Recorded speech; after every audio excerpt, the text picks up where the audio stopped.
Hello and welcome to another exciting video here in Mathland. Today we're going to talk about the law of sines. Now this is the ambiguous case where we have side, side, and adjacent angle.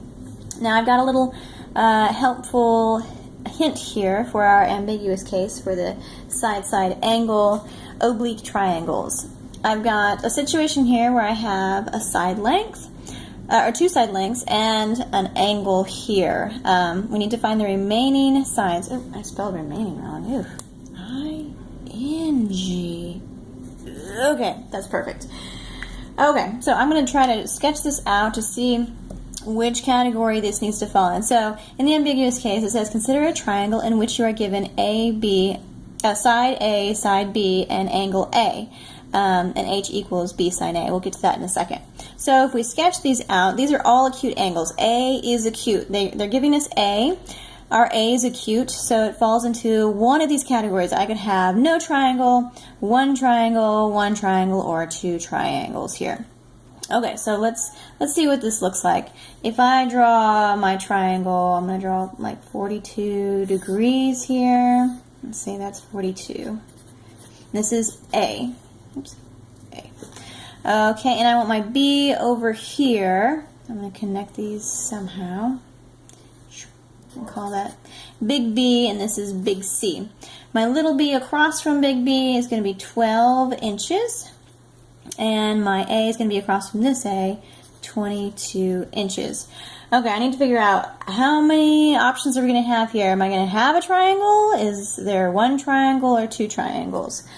Okay, so what I have is my A and my B. So do any of these relate to the A and B? Okay, here I have my A is greater than my B. Is that the case here? A is greater than B. 22 is greater than 12. Okay, so it looks like we have one solution right there. Excellent. So we can keep on trucking with the law of sines and not have to worry about two solutions or anything else that's weird going on here.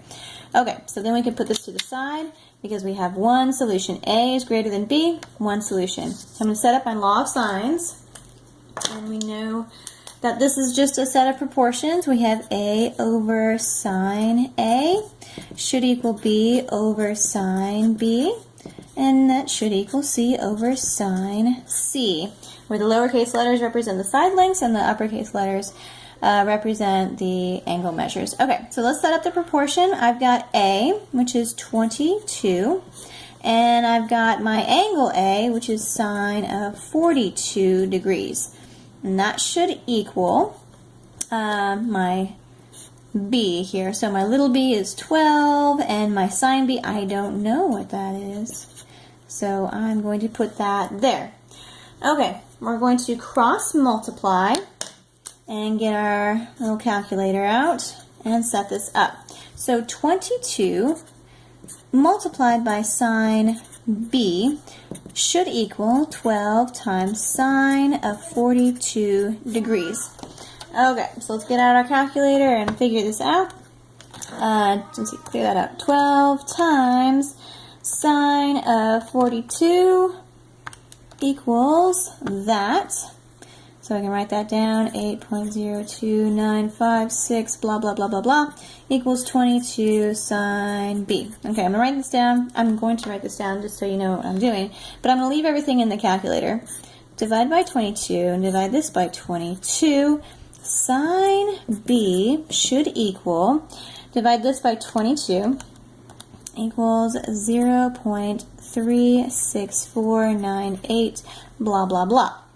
Okay, so now we're trying to find B. Remember when we try to find an angle measure and we're dealing with sine, cosine, and tangent, we need to do the arc sine. Arc sine of that number, 0.36498, blah, blah, blah, should equal that degree. Okay, I'm leaving everything in my calculator. I'm going to put in the arc sine of that second entry. So I'm going to hit second, and entry is down here. So second entry, oops, no, not that one. I mean, sine second answer, and it's going to pull that 0.36 down, and that's going to give us 21.4 4. So B equals 21.41. We'll go 41 degrees. Okay, so there's my angle measure of that one. 21.41 degrees. Okay, so that's the new one. Now I'm just going to keep on trucking along and find my C, or what I'm missing for my length of C and my angle measure. Well, I can find the degrees by subtracting those, what I have here in my triangle, from 180. So 180 minus 42 minus 21.41 will give me 116.59. Okay, 116.59 degrees. Okay, so that's the angle measure there. All we're missing is this side length, and I can set up the proportion with that, and we can keep on trucking. So we've got, let's go, I've got my B information here, so let's put this back up. So side length of B, I'm going to go B sine B equals C sine C. Okay, so B length is 12 over my sine B, sine of 21.41, should equal my side, my little c, I don't know what that is yet, should equal sine of 116.59 degrees. Okay, so cross multiply those, solve for the c. So I'm going to write this out. 12 times sine of 116.59 degrees equals C times sine of 21.41 degrees. Okay. Here we go. I'm going to leave everything in the calculator so I can have an accurate answer here. So I'm going to clear this out. 12 times sine 116.59 equals, I'll write that down just so you know what I'm doing, 10.7307 blah blah blah equals C sine 21.41 degrees. Okay, so I'm divide by sine 21.41, divide by sine 21.41 degrees. Okay, so divide this answer here by the sine of 21.41, boop, boop. Okay, and that gives us 29 feet, or inches here.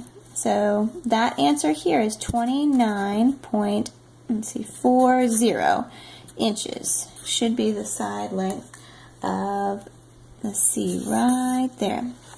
So 29.40 inches.